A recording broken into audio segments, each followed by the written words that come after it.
Everyone, it's Emily Fox. Today's video is going to be all about the books that I have read in November, the best, the worst ones.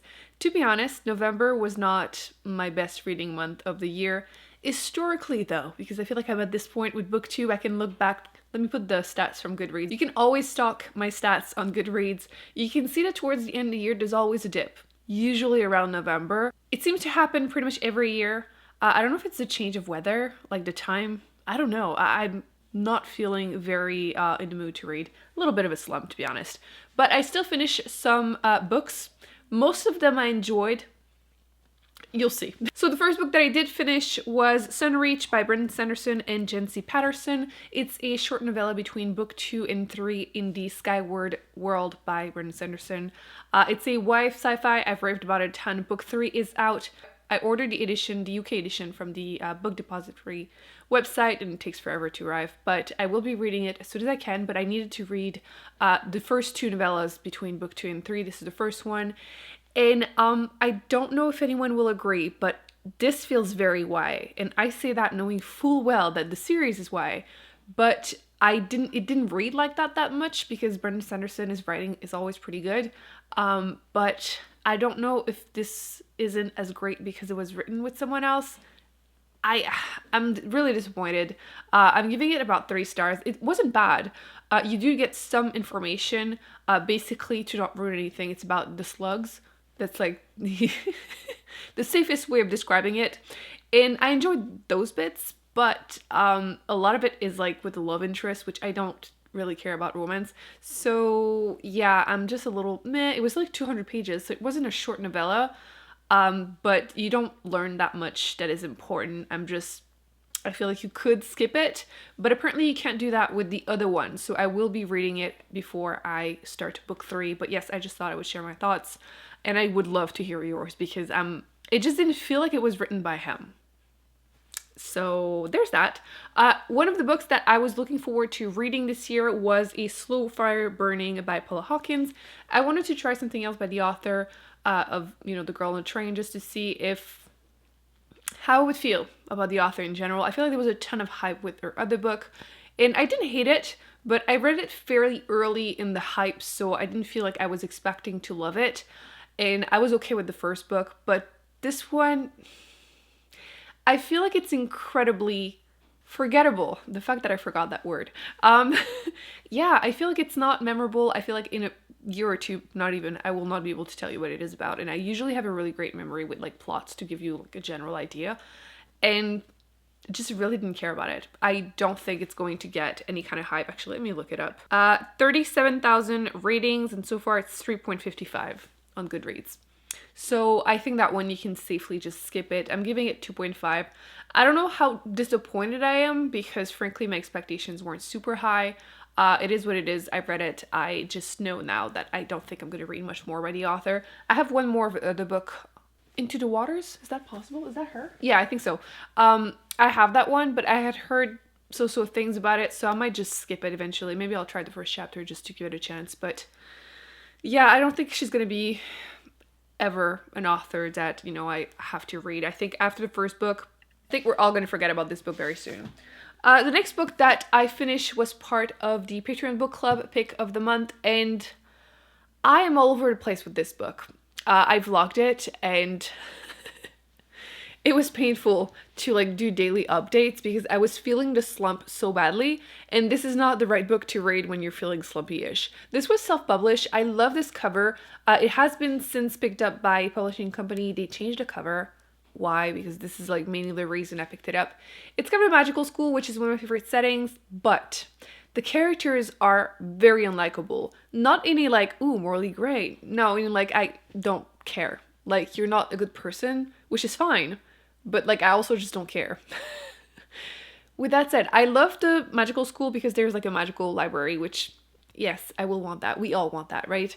And then the magic system is interesting, but it just felt very frustrating to read. That's the best way to describe it. I just don't feel like the ending was satisfying. I feel like it started more questions, and I don't feel like anything was really answered, and the whole time I just didn't really care what was going on. So I'm all over the place. I think I might give it like a generous 3 stars. I feel like there's a ton of potential, But you know when your back hitches and someone is trying to scratch it for you, but they don't get the spot? This is how I feel about this book. It's the best way I can describe it. So, yeah, all over the place with it. I want to love it. I wanted to love it. There is going to be a second book, I believe next year. So far, it's announced for next year. I will probably try it if the reviews are really good. If the reviews are really bad, I will just give up on the series. But yes, I'm sad because, again, I really like the cover. I thought there was a ton of potential. I don't know what I expected, but it wasn't quite that. Next, I finished The Space Between Worlds, which I wasn't expecting to have time to finish this one before doing my Goodreads Choice Award show that I do every year. And a lot of people were mentioning that, no, find a time. You need to read that one. And I'm glad I did. I did listen to it as an audiobook because I was struggling with the physical book of this one. And it wasn't a bad audiobook. At times it reminded me a tiny bit of This Is How You Lose a Time War.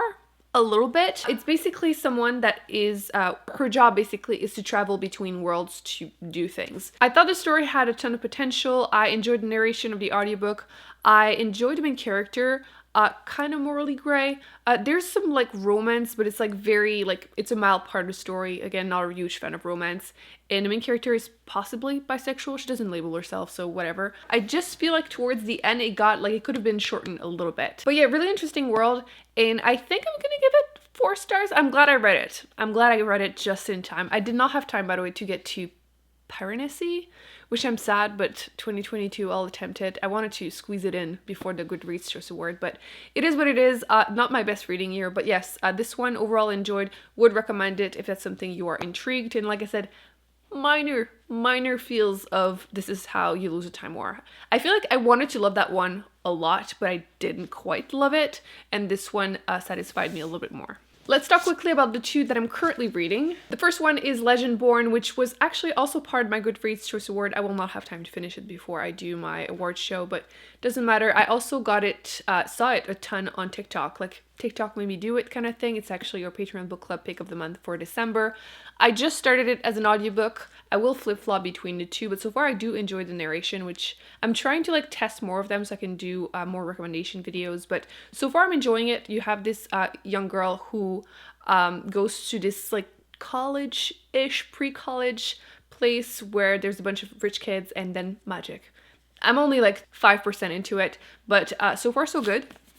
I can't wait to see if it's worth the hype because there's a ton of hype and I have a good feeling about it.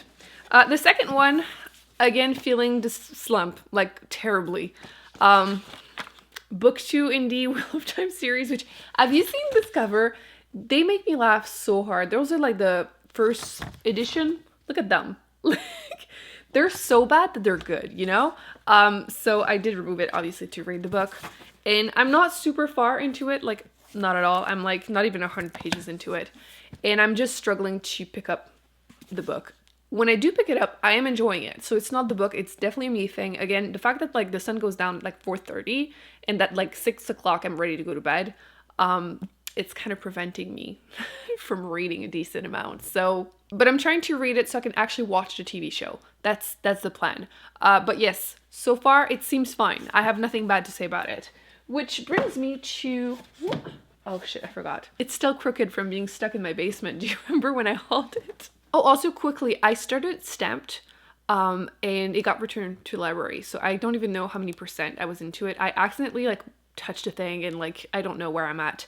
Hopefully I'll be able to figure it out whenever I start again, but it was good. Like, it's a nonfiction about racism in the US, and I was learning a ton, and I don't think I was more than like 15-20% into it, but I will definitely be finishing it. So currently it's like DNF'd, like on my pile of shame basically, but once I get my hands on it from the library again, I will be finishing it happily. I believe there's also like a shortened version, but it seems to have like a ton of information. Last but not least, I wanted to mention that I did watch the movie Dune, which a lot of people wanted to know my opinion, so this is it.